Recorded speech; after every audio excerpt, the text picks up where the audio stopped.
দামোদর থেকে দেদার বালি লুট হচ্ছে। নদীর মুখে বাঁধ দিয়ে সেখানে রাস্তা তৈরি করে নদীতেই নামিয়ে দেওয়া হচ্ছে ট্রাক্টর। নদী থেকে সেখানে নামানো হচ্ছে আর্থ মুভার। শুধুমাত্র একটা দুটো জায়গা নয়, পূর্ব বর্ধমানের বিস্তীর্ণ এলাকা জুড়ে ঠিক একই ছবি।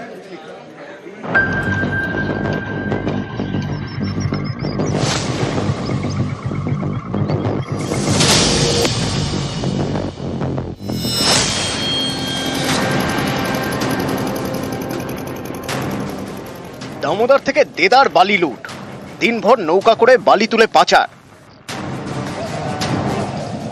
বুধবার এ খবর দেখানো হয় নিউজ 18 বাংলায়। এবার দেখুন পূর্ব বর্ধমানে বালি মাফিয়ার আরো কীর্তি। বালি লুটে নদীর গতিপথ আটকে রাস্তা, সেই রাস্তা দিয়ে দামোদরের বুকে নামানো হচ্ছে আর্থ মুভার। নামছে লরি, ট্রাক্টর। নদীর গতিপথ আটকে বালি তোলা সম্পূর্ণ বেআইনি। দেখা যাচ্ছে একেবারে মাঝ নদী পর্যন্ত রাস্তা তৈরি করে ফেলা হয়েছে এবং নদীর গতিপথ আটকে সেই রাস্তা দিয়ে যাচ্ছে ট্রাক থেকে ট্রাক্টর, নদীর বুকে নেমে যাচ্ছে। নদীর বুকে ট্রাক্টর নামা নিষিদ্ধ, তেমন নিষিদ্ধ আর্থ মুভারের মাধ্যমে বালি তোলা। অথচ সেই কাজই চলছে পূর্ব বর্ধমানের বিভিন্ন জায়গায়।